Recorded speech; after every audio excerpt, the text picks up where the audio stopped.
Olá, pessoal! Hoje nós falaremos sobre anatomia da vascularização arterial. E antes de começarmos, é bom lembrarmos que os nossos monitores já passaram para vocês o conteúdo da macroscopia deste assunto. Então, vocês já sabem que existem duas grandes artérias responsáveis pela vascularização encefálica. Uma anterior, a artéria carótida interna, e aí temos a direita e a esquerda, e uma posterior, a artéria vertebral, também direita e esquerda.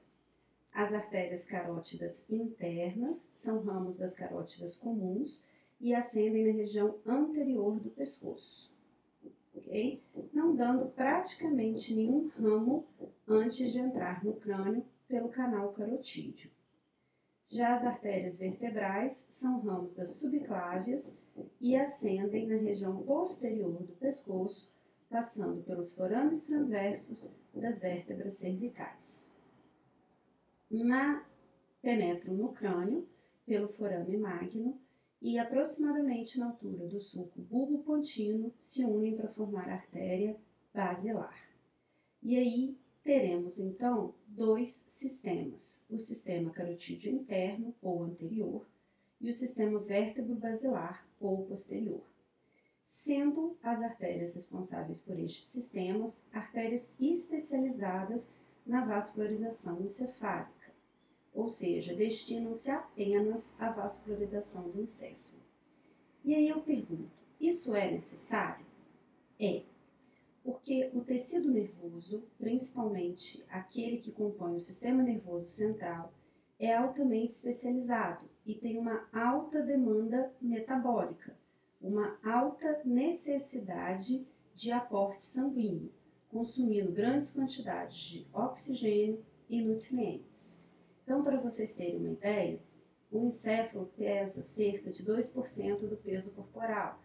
Um homem de 60 quilos seria aproximadamente 1.200 gramas. E ele é responsável ou recebe até 20% do débito cardíaco, certo? Se a vascularização encefálica for interrompida por 5 a 10 segundos, isso já é suficiente para perda de consciência. Mais do que 5 minutos, nós já temos danos cerebrais irreversíveis. Lembrando aí, que os neurônios, de uma maneira geral, não se regeneram. E antes, de estudarmos como esses sistemas contribuem para a formação do polígono, que é o círculo arterial do encéfalo, também chamado de polígono de Willis, é importante enfatizarmos que isso é uma peculiaridade da vascularização encefálica. Os demais órgãos corporais, mesmo os mais nobres, como rim, fígado, eles têm um local chamado de hilo, onde nós temos aí a penetração e saída de vasos. Isso não ocorre no encéfalo. Pela existência do polígono, nós temos vários pontos de entrada e saída de vasos, o que acaba conferindo aí uma proteção, no sentido de termos várias alternativas para a vascularização. O polígono anastomótico também é um mecanismo de proteção, na tentativa de um vaso compensar o outro na ausência de circulação. Como que então esses dois sistemas contribuem para a formação do polígono? O sistema carotídeo interno ou anterior, ele vai contribuir, aqui temos a carótida interna, ela vai contribuir com a cerebral anterior a cada lado, com a cerebral média e com a comunicante posterior, que liga o sistema anterior com o sistema posterior. E o sistema posterior, ou vértebro basilar, contribui apenas com as cerebrais posteriores, a cada lado. Então, o polígono, na verdade, é constituído pelas cerebrais posteriores, que vêm do vértebro basilar, pelas comunicantes posteriores, pelas cerebrais médias e pelas cerebrais anteriores, que vêm do sistema carotídeo interno, e pela comunicante anterior. que liga as cerebrais anteriores. Esse polígono anastomótico, tá, em condições fisiológicas, ele não tem aí uma grande troca de fluxo sanguíneo. O que eu quero dizer com isso? Não passa sangue da direita para a esquerda ou vice-versa pela comunicante anterior, nem de anterior para posterior pelas comunicantes posteriores. Em condições fisiológicas, cada artéria, digamos assim, fica no seu quadrado, cobre o seu território. Porém, em condições patológicas, havendo um hipofluxo ou uma redução de fluxo em algum desses vasos, existe uma tentativa de compensação, ou seja, os outros vasos podem, tentar contribuir e compensar aquela ausência do fluxo sanguíneo. Mas nem sempre isso é possível, tá? E a eficiência da compensação vai depender de vários fatores, como, por exemplo, a rapidez com que o processo se instala. Processos agudos tornam essa compensação mais complicada. Em processos crônicos, ela pode ir progressivamente se estabelecendo. Outra condição tem a ver com a parede das artérias do paciente. Se estão mais danificadas, menos danificadas, Lembrando que aí algumas doenças de base muito comuns, como a aterosclerose, a hipertensão arterial e o diabetes mellitus, alteram, a morfofisiologia da parede dos vasos. Então, essa compensação, ela é sim possível, mas não é garantido que ela aconteça. E além dessa peculiaridade, as artérias encefálicas têm também algumas particularidades. Então, são artérias que têm paredes com menos fibras musculares e, portanto, mais propensas a rompimentos, mas, por outro lado, com mais fibras elásticas e aí mais capazes de absorver a onda do choque sistólico, da pulsação, que poderia ser irritativa ao tecido nervoso. Geralmente são artérias também mais tortuosas, com este mesmo objetivo de reduzir aí os níveis pressóricos com que o sangue chega neste território. E um exemplo disso é o sifão carotídeo, que a artéria carótida interna descreve logo que adentra a cavidade craniana. Bom, falemos um pouco de cada um dos sistemas. Do sistema carotídeo interno. A artéria carótida interna, logo que está já aí dentro dos limites da cavidade craniana, antes de emitir os seus ramos terminais e mais importantes, que são a cerebral anterior e a cerebral média, ela dá as artérias oftálmica, comunicante posterior e corióidea anterior. O que a gente precisa saber dessas artérias? A artéria oftálmica é uma pequena artériazinha que vai para a região do bulbo ocular e que pode, muitas vezes, ser a primeira a sofrer um processo obstrutivo, principalmente quando a gente tem pequenos êmbolos que estão vindo de estruturas à distância. Então, às vezes, a primeira manifestação do paciente são alterações visuais. E isso, às vezes, é um aviso de que tem algo muito maior para acontecer se as providências necessárias não forem tomadas. A artéria comunicante posterior, vocês sabem que participa aí da formação do polígono, e a artéria corióidea anterior, como o próprio nome diz, ela recebeu essa nomenclatura porque ela é responsável pela irrigação dos plexos corióides, dos ventrículos laterais, do terceiro ventrículo, mas hoje também se sabe que ela contribui para a irrigação de estruturas profundas, como os núcleos da base e o diencéfalo. Mas com certeza o destaque estão para os ramos terminais, a cerebral anterior e a cerebral média. A cerebral anterior, quando ela tem origem aqui da carótida interna, ela vai em direção anterior e medial. para encontrar com a cerebral anterior do lado oposto, com a qual se comunica pela comunicante anterior. A porção pré-comunicante é chamada de A1 e dá apenas ramos centrais ou profundos para estruturas cerebrais mais internas.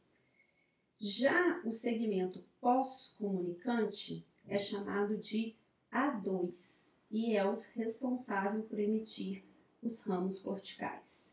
Então, quando a gente vê-la se originando aqui na face medial, lembrando que a artéria cerebral anterior é a grande artéria da face medial, nós já estamos falando do segmento A2 pós-comunicante. Então, ela se origina aqui, né, na face medial, vai contornar o joelho do corpo caloso e vai dar dois grandes vasos aqui nessa região. A artéria pericalosa, que vem aqui, e a artéria caloso marginal. O território da cerebral anterior é aqui na face medial e abrange aqui toda a região frontal e parietal. Lembrando que temporal e occipital já ficam a cargo da cerebral posterior. Então, se eu tiver uma lesão nessa artéria, no seu segmento A2, o que nós podemos ter de manifestação? Algum déficit comportamental associado, por exemplo, a problemas de atenção, é aqui o córtex pré-frontal, órbito frontal, mas o que mais chama atenção é o déficit motor e sensitivo de membro inferior. Lembrando, né, que pelo homúnculo de Penfield, os membros inferiores estão representados na face medial dos hemisférios, né, no giro pré e pós-central, mas na face medial dos hemisférios. Então, lesão de cerebral anterior, o que a gente espera que o paciente tenha de manifestação? Alguma alteração comportamental, associada ou não a déficit de atenção, mas o que mais chama a atenção? Déficit motor e sensitivo no membro inferior do lado oposto. Bom, e a cerebral média? O território da cerebral média ele é bem maior, né? Na verdade, é o maior território entre as artérias corticais. E a cerebral média também tem dois segmentos. Então, ela se origina aqui na carótida interna e ela tem um segmento que é anterior ao córtex da ínsula, que é chamado de M1, e que também emite ramos centrais ou profundos. Após ela contornar o límen da ínsula, ela dá origem ao segmento M2, que responde aí pelos ramos corticais. No segmento M1, né, portanto, antes do límen da ínsula, nós temos ramos profundos ou centrais que, apesar de serem pequenos, são de grande importância clínica. São as artérias estriadas ou lentículo-estriatais, que vão suprir a região dos núcleos da base e da cápsula interna. Então, se tivermos uma lesão do segmento M1, nós temos uma desvascularização da cápsula interna. E vocês já sabem que o resultado disso é catastrófico. Temos uma hemiparesia oposta, completa, isso quer dizer fácil, bráquio, plural e proporcionada. Ok? Então, apesar de serem pequenos esses vasos, eles são de grande relevância clínica.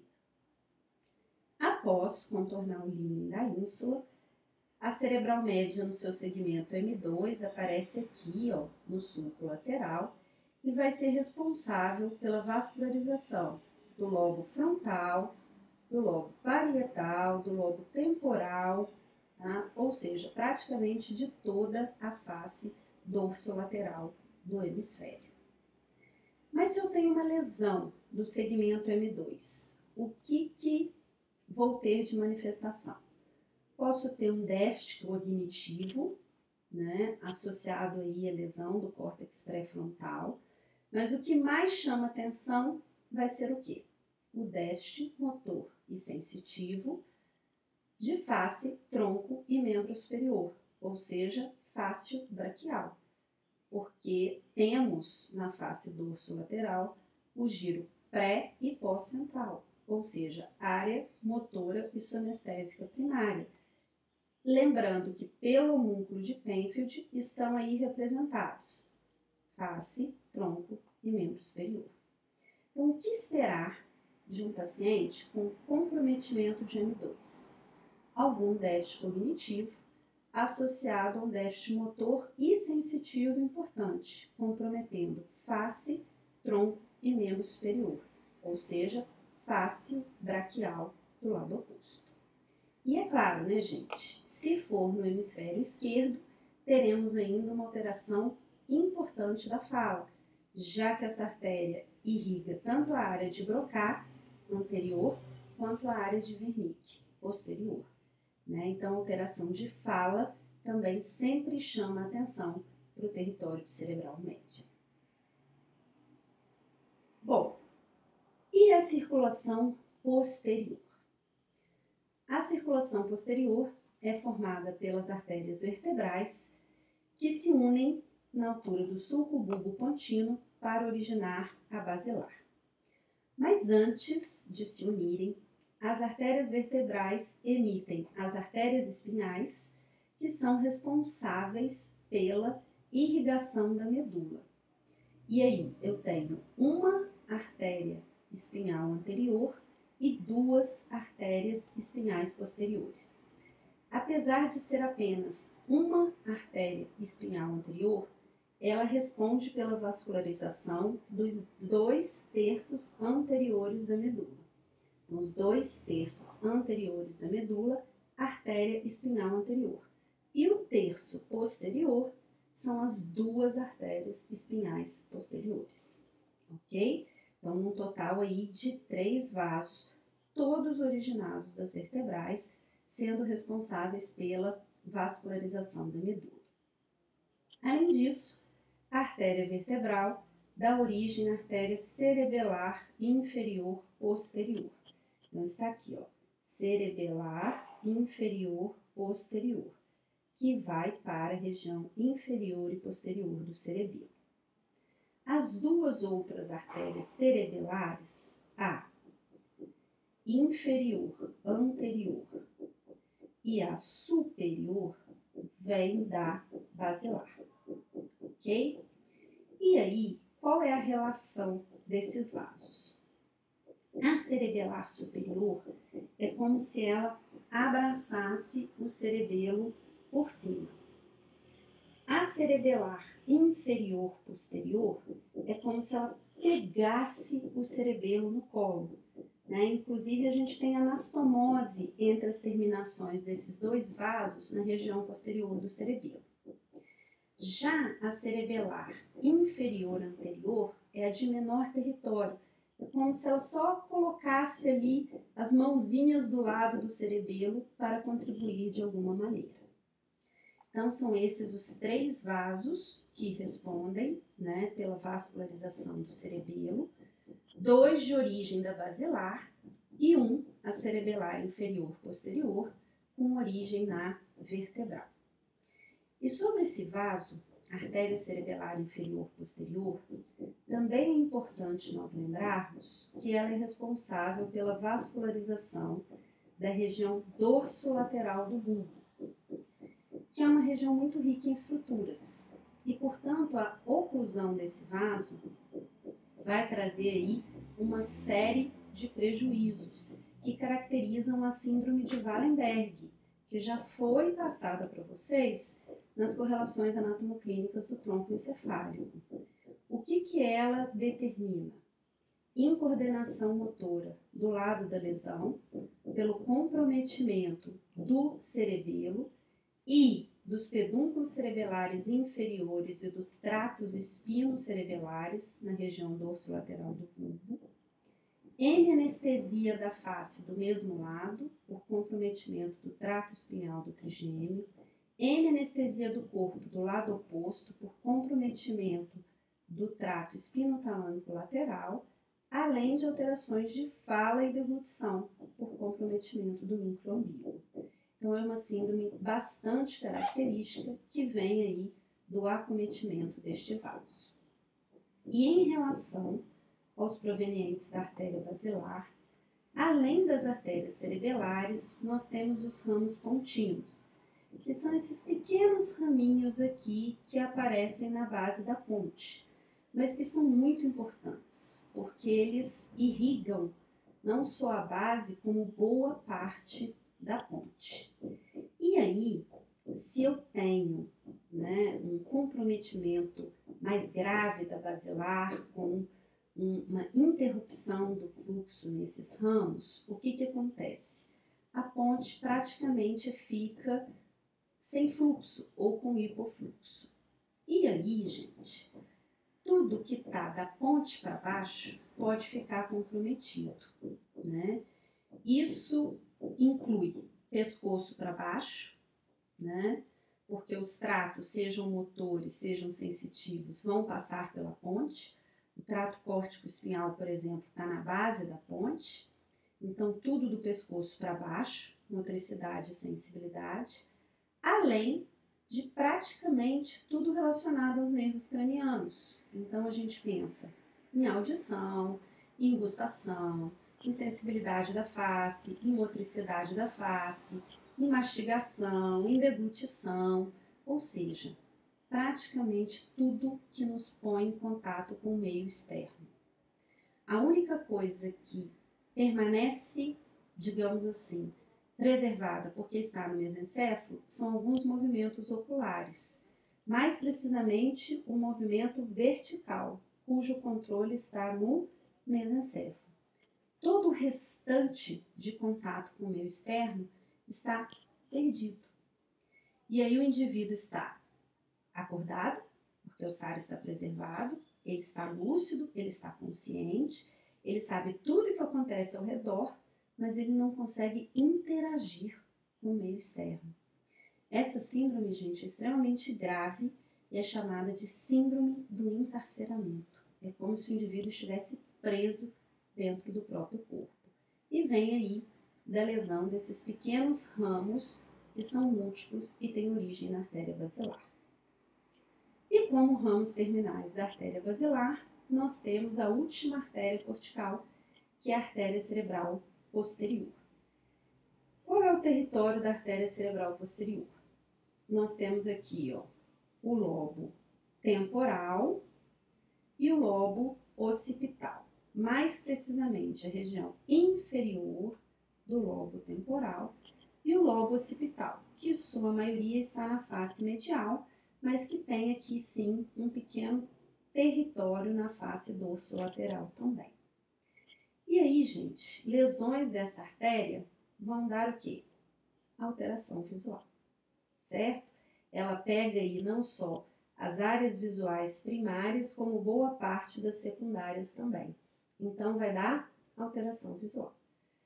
Ah, mas aqui também tem, uma região importante associada à memória. Sim, mas como a troca de informação entre os hipocampos, para nós termos um déficit representativo de memória, a lesão precisa ser bilateral, né? Isso também é mais difícil de ser avaliado. Então, o clássico da lesão da cerebral posterior são as alterações visuais. Alterações súbitas de campo visual, a gente precisa pensar em AVE de cerebral posterior. E aí, gente, nós vamos para correlações clínicas. O que é um AVE? É um acidente vascular encefálico, né? É um problema com a vascularização arterial do encéfalo. Então, AVE, acidente vascular encefálico. AVC, acidente vascular cerebral. Apesar de, anatomicamente, o acidente vascular cerebral, se respeitarmos o nome, ser restrito ao cérebro, o que exclui outras estruturas encefálicas, na prática clínica, AVE e AVC são usados como sinônimos. e significam aí um problema na vascularização arterial do encéfalo que culmina com a isquemia de um determinado território. Essa alteração pode ser consequente ao rompimento de um vaso, ao AVE hemorrágico, popularmente conhecido como derrame, e aí geralmente a origem está na ruptura de um aneurisma, né? Nós temos vendo aqui um aneurisma em território cerebral anterior, território cerebral médio e território cerebral posterior, mas esses são menos frequentes. Os mais comuns são os AVEs obstrutivos, onde um problema é a oclusão de um vaso, que pode ser de origem trombótica, quando o problema é no próprio vaso, ou de origem embólica, quando o problema é um coágulo que veio de uma estrutura à distância e que ocluiu aquele território. De qualquer maneira, vai faltar sangue e vai haver isquemia de um determinado território. E as manifestações do paciente vão estar associadas ao território que foi comprometido. E aí vocês também já sabem avaliar isso. Se foi cerebral anterior, podemos ter algum déficit comportamental associado principalmente à perda motora e sensitiva de membro inferior. Se for cerebral média, podemos ter déficit cognitivo associado à perda motora e sensitiva fácio-braquial, face, tronco e membro superior. Caso ocorra no hemisfério esquerdo, teremos também, de forma muito veemente, alterações de fala. Se for no segmento M1, temos cápsula interna, e aí o déficit é muito maior. Hemiparesia oposta, completa, fácio-braco-plural e proporcionada. E cerebral posterior, classicamente, as alterações súbitas de campo visual. Então, essas são as 3 principais artérias corticais. Esses são os déficits mais comumente apresentados, né, por pacientes que têm acidentes vasculares encefálicos. Lembrando que existem outros menos comuns, mas de grande gravidade, como o Wallenberg e a síndrome do encarceramento. Bom, era este o conteúdo que eu gostaria de ter passado para vocês nessa aula. Espero que tenham compreendido.